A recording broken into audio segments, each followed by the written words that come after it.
हाँ तो प्रिय विद्यार्थियों, अपन पढ़ रहे हैं कक्षा 10th। और कक्षा 10th में अपना प्रकरण चल रहा था समास। और समास में अपन पढ़ रहे थे बहुव्रीहि समास। बहुव्रीहि समास में अपन जो है समानाधिकरण बहुव्रीहि और तुल्य योग बहुव्रीहि समास पढ़ चुके थे। आज का अपना जो प्रकरण है वह है व्याधिकरण बहुव्रीहि। देखो किससे कहा जाता है व्याधिकरण बहुव्रीहि। तो इसकी परिभाषा में कहा गया है कि वह बहुव्रीहि समास जिसके दोनों ही पदों में भिन्न भिन्न विभक्तियों का प्रयोग किया जाता है व्याधिकरण बहुव्रीहि समास कहलाता है। यानी कि ये समानाधिकरण के ठीक विपरीत माना गया है। समानाधिकरण में दोनों ही पदों में समान समान विभक्तियां होती है, लेकिन इस समास के में जब समास विग्रह किया जाता है तो दोनों ही पदों में अलग अलग विभक्तियों का प्रयोग किया जाता है। इस समास में समास विग्रह किस तरीके से किया जाता है तो कहा गया है कि इस समास में समास विग्रह करते समय दोनों ही पदों में कारक चिन्हों के आधार पर, किसके आधार पर, यह विशेष बात याद रखनी है, कारक चिन्हों के आधार पर अलग अलग विभक्तियों का प्रयोग कर दिया जाता है। यानी कि सबसे पहले जो समस्त पद में जो पद होंगे उन दोनों ही पदों में आप जब हिंदी के माध्यम से उनका समास विग्रह करोगे और हिंदी में जो कारक चिन्ह प्रकट होते हैं उन कारक चिन्हों के आधार पर अलग अलग विभक्तियों का प्रयोग कर दिया जाएगा तथा बाद में शेष कार्य समानाधिकरण समास के समान ही किया जाता है। यानी कि जिस तरीके से अपन ने समानाधिकरण समास में जो है यत का और तत् के रूप लिखे थे, यानी कि कारक चिन्ह के अनुसार यत का रूप लिखा था और तत् स और सा में से अन्य पद के आधार पर प्रयोग किया था, उसी प्रकार से यहाँ पर किया जाएगा। और इसमें समस्त पद बनाते समय भी समानाधिकरण के समान ही कार्य किया जाता है। यानी कि जो तरीका आपने समानाधिकरण बहुव्रीहि समास में अपनाया था समस्त पद बनाने का, यानी कि दोनों ही पदों की विभक्तियों का लोप करके एक पद बना दिया जाएगा और जो एक पद होगा उसका प्रयोग जो है तीसरे अर्थ के अनुसार कर दिया जाएगा। तीसरे अर्थ के अनुसार उसमें प्रथमा विभक्ति का प्रयोग किया जाएगा। तो वही तरीका यहाँ अपनाना है। जैसे अपन उदाहरण के माध्यम से देखते हैं। सबसे पहला अपना जो उदाहरण है वह है धनुष पाणी। कौन सा उदाहरण है विद्यार्थियों? धनुष पाणी। यानी कि धनुष है हाथ में जिसके वह, यानी कि यहाँ पर जो है पाणी शब्द आया हुआ है, पाणी का मतलब हाथ होता है, तो धनुष है हाथ में जिसके वह, तो धनुष है। यानी कि यहाँ पर तो कोई कारक चिन्ह नहीं आया, जहाँ कारक चिन्ह नहीं आएगा वहाँ प्रथमा विभक्ति का प्रयोग किया जाएगा। या ऐसे समझ लेते हैं कि इस समास के प्रथम पद में प्रथमा का प्रयोग किया जाता है और जो दूसरा पद होता है उत्तर पद होता है उसमें कारक चिन्हों के अनुसार जो विभक्ति प्रयुक्त होती है उस विभक्ति का प्रयोग किया जाता है। तो धनुष है आत में आया हुआ है, यानी कि अधिकरण कारक, यानी कि सप्तमी विभक्ति। तो यहाँ पर पाणी शब्द जो है इसमें जब सप्तमी का प्रयोग करते हैं तो सप्तमी के एक वचन में पाणो रूप बनता है। तो यहाँ पर समास विग्रह में अपन करेंगे धनुः पाणो। धनुष है आत में जिसके के यत का प्रयोग के अर्थ में संबंध कारक यत का रूप लिखेंगे यस्य, और ये यहाँ पर तीसरा अर्थ राम निकलता है इसलिए आपने यहाँ पर यस्य पुल्लिंग में लिखा और राम की वजह से यहाँ पर स का प्रयोग कर दिया, अर्थात धनुष पाणी का समास विग्रह होगा धनुः पाणो यस्य स। धनुष है हाथ में जिसके वह, अर्थात राम। मान लीजिए आपको समस्त पद बनाना है, तो समस्त पद बनाने के लिए आप जो है क्या करोगे? मान लीजिए उदाहरण आ गया चक्रम पाणो यस्य च। चक्र है हाथ में जिसके वह, अर्थात वह कौन है? विष्णु है। अब यहाँ पर आपको इसका समस्त पद बनाना है तो आप चक्रम और पाणो दोनों में से विभक्ति का प्रयोग करोगे तो मूल शब्द बचेगा पाणों में पाणी और चक्रम में चक्र बचेगा, तो आप बना दोगे चक्रपाणी। अब चक्रपाणी जो है ये किसको कहा गया है? विष्णु को कहा गया है, यानी कि पुल्लिंग के लिए प्रयुक्त होगा। तो यहाँ पर इसको पुल्लिंग में प्रथमा के एक वचन में विसर्ग लगा के चक्रपाणी रूप अपन लिखेंगे। उसी प्रकार से अगला उदाहरण है शूल पाणी। शूल पाणी भी ठीक वैसा का वैसा ही है। शूल शब्द है, अब शूल है, पाणी यानी हाथ में, जिसके वह, अर्थात शूल यानी त्रिशूल किसके हाथ में होता है? शिव जी के हाथ में। तो यहाँ पर शूल शब्द जो है अपने आप में नपुंसक लिंग है, और नपुंसक लिंग होने के लिए इसमें नपुंसक लिंग प्रथमा के एक वचन में शूलम रूप बनता है, तो यहाँ पर अपन ने शूलम लिखा। और पाणो यानी कि हाथ में, तो यहाँ पर भी वही सप्तमी के एक वचन का प्रयोग पाणो आ जाएगा, और शेष वैसा का वैसा यस्य स आ जाएगा, और इसका समास विग्रह होएगा शूलम पाणो यस्य स। उसी प्रकार से अगला उदाहरण है चंद्र शेखर यस्य स। चंद्रमा है सीकर में, सीकर का मतलब होता है जूड़ा, तो मैं आया हुआ है, यहाँ पर भी सीकर शब्द में षष्ठी का प्रयोग, सप्तमी का प्रयोग करेंगे तो शेखरे बनेगा। तो समास विग्रह है चंद्र शेखरे यस्य च।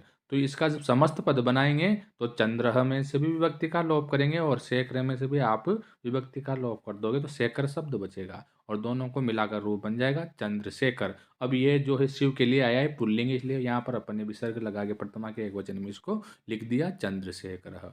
उसके बाद में कुंभ जन्मा। कुंभ से जन्म हुआ है जिसका वह, कुंभ से जन्म हुआ है जिसका वह, कुंभ से, यहाँ पर प्रथम पद में कारक चिन्ह आया है, कुंभ से कारक चिन्ह, अर्थात पंचमी विभक्ति, इसलिए यहाँ पर कुंभ शब्द में आपने पंचमी का एक वचन का प्रयोग किया, रूप बना कुंभात।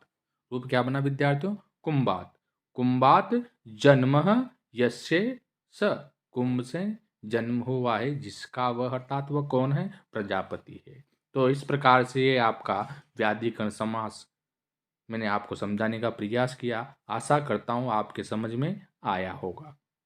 इसके बाद में बहुब्रीहि समास में अगला जो समास अपने पास बचता है चौथे नंबर का, वह है व्यतिहार बहुब्रीहि समास। कौन सा समास है विद्यार्थियों?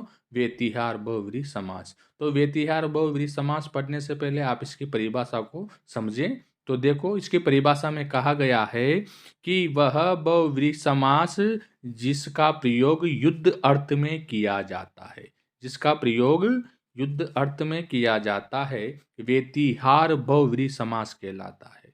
किसको कहेंगे व्यतिहार बहुब्रीहि समास? ऐसा समास जिसमें समस्त पद का अर्थ युद्ध अर्थ को प्रकट करने वाला होना चाहिए, यानी कि कोई युद्ध का बोध करा रहा हो। युद्ध का बोध कराने वाले जितने भी शब्द होते हैं उन शब्दों में जो है व्यतिहार बहुब्रीहि समास होता है। अब इस प्रकार के उदाहरणों का जब आप समास विग्रह करोगे तो यहाँ पर समास विग्रह दो प्रकार से किया जाएगा। इस प्रकार के उदाहरणों का समास विग्रह दो प्रकार से होता है। दो प्रकार से कैसे होता है ये आपको स्वयं को समझना है, जो नियम मैं बताता हूं उनके आधार पर। देखो, पहला नियम है, कहा गया है कि यदि युद्ध पकड़ पकड़ कर किया जा रहा हो, युद्ध कैसे किया युद्ध दो प्रकार से हो से, या तो प्रहार करके किया जाता है या फिर इंसान को पकड़ पकड़ के मारा जाता है। तो यहाँ पर दोनों ही प्रकार के युद्ध याद रखना है। तो पहले नियम में कहा गया है कि यदि युद्ध पकड़ पकड़ कर किया जा रहा हो तो दोनों ही पदों में, यानी कि समस्त पद में जो पद होंगे, पूर्व पद उत्तर पद, उन दोनों ही पदों में सप्तमी विभक्ति के बहुवचन का प्रयोग करके, दोनों ही पदों में कौन सी विभक्ति आएगी? सप्तमी विभक्ति आएगी। और सप्तमी विभक्ति के वचन की बात करें तो बहुवचन का प्रयोग करना पड़ेगा। तो बहुवचन का प्रयोग करके बाद में आपको गृहीत्वा इदम युद्धम प्रवृत्तम शब्द जोड़ दिया जाएगा। क्या जोड़ोगे विद्यार्थियों?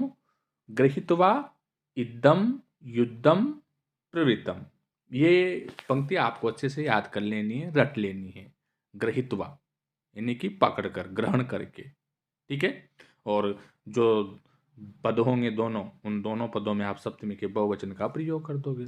दूसरे नियम में कहा गया है कि यदि युद्ध प्रहार कर करके किया जा रहा हो, युद्ध कैसे किया जा रहा हो? प्रहार कर करके किया जा रहा हो, तो दोनों ही पदों में तृतीया विभक्ति के, यहाँ पर विभक्ति चेंज हो जाएगी विद्यार्थियों।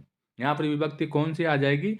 तृतीया विभक्ति, यानी कि युद्ध प्रहार करके किया गया हो तो फिर दोनों ही पदों में विभक्ति कौन सी आएगी? तृतीया विभक्ति आएगी। और तृतीया विभक्ति का वचन कौन सा आएगा? तो तृतीया विभक्ति का वचन आएगा यहाँ पर बहुवचन, यानी कि दोनों ही पदों में तृतीया विभक्ति के बहुवचन का प्रयोग करके बाद में क्या जोड़ना है यहाँ अलग याद रखना है, ज़्यादा कुछ याद नहीं करना। वहाँ पर ग्रहित्वा आया था, यहाँ पर प्रहत्य आएगा। प्रहत्य का मतलब होता है प्रहार करके। क्या होता है? प्रहार करके। यहाँ पर शब्द जुड़ जाएगा प्रहत्य, यानी कि प्रहार करके। शेष शब्द वही रहेगा, इदम युद्धम प्रवृत्तम, यानी कि ये जोड़ दिया जाएगा। जब युद्ध प्रहार कर करके किया जा रहा होगा तो फिर आपको जोड़ना है प्रहत्ते इदम युद्धम प्रवृत्तम। इस तरीके से आप जो है समास विग्रह कर सकते हो। देखो अपन जो है उदाहरणों के माध्यम से समझने का प्रयास करते हैं। तो देखते हैं, सबसे पहला उदाहरण अपना आया हुआ है केसा केसी। केसा केसी, केस यानी बाल होता है। ये जो युद्ध होते हैं अधिकतर जो है औरतों के द्वारा किए जाते हैं। आपने देखा होगा सामान्य तौर पे जब जब औरतों में युद्ध होता है, लड़ाई होती है, तो एक दूसरे के बाल पकड़ पकड़ के एक दूसरे को नीचा गिराने का प्रयास करती है। तो इस टाइप का जो युद्ध होता है उसको कहा जाता है केसा केसी। अब यहाँ पर जो है दो शब्द आ गए, एक तो केसा और एक केसी।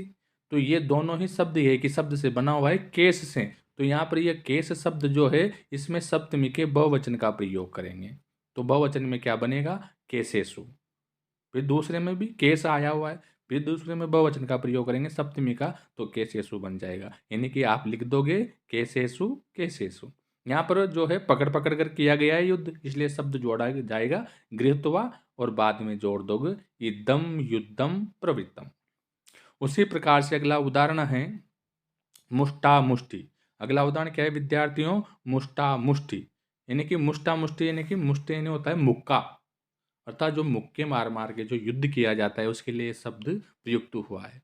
तो यहाँ पर जो है ये प्रहार करके, क्या मुक्के का प्रहार करके जो है मारा जाता है, तो यहाँ पर प्रहार करके अर्थ में युद्ध हो रहा है, तो यहाँ पर तृतीया का प्रयोग करना होगा। तृतीया का वचन कौन सा रहेगा?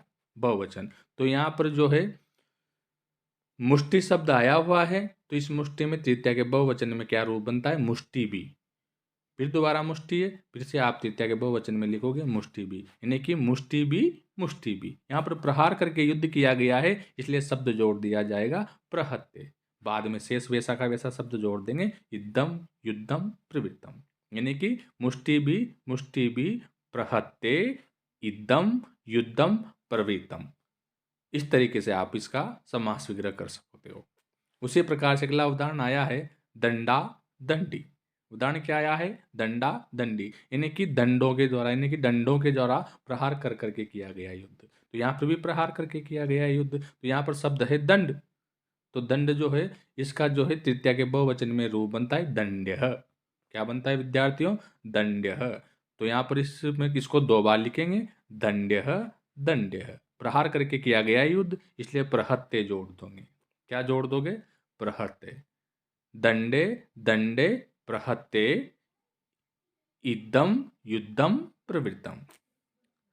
दंडे दंडे प्रहत्ते इदम युद्धम प्रवृत्तम। इस प्रकार से आप इन उदाहरणों का समास विग्रह कर सकते हो। और इस तरीके से आज आपका ये बहुव्रीहि समास के जो शेष दो भेद थे मैंने आपको समझाने का प्रयास किया है। आशा करता हूँ आपको ये दोनों ही समास समझ में आए होंगे, और आज जो है आपका ये सामासिक कार्य समाप्त होता है। आज से आपके समास जो है समाप्त होते हैं। धन्यवाद।